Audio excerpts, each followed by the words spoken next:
নমিপুত্র পিতার চরণে করজোড়ে কহিলা। পুত্র পিতাকে করজোড়ে কি বললেন? এই জায়গাটা আমরা আজকেই ক্লাসটা করেছি, সেখানে আমি এখানে বলেও দিয়েছি, দেখে নাও।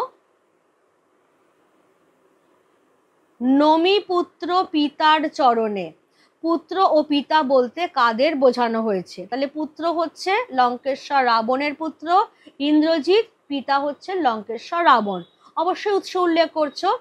এবার পুত্র করজোড়ে কি বললেন সেটা তোমার পুরো এখান থেকে শুরু হবে, যে রাক্ষস কুলপতি রাবণকে তিনি জিজ্ঞাসা করছেন যে ইন্দ্রজিৎ শুনেছেন যে রামচন্দ্র নাকি মারা গিয়েও আবার বেঁচে উঠেছেন।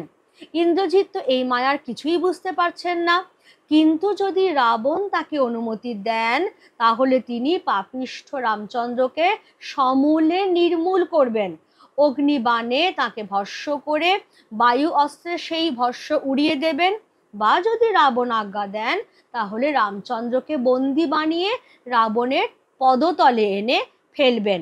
এই পর্যন্ত তোমার আনসার কমপ্লিট হয়ে গেল। এবার চলে এসো 3.3।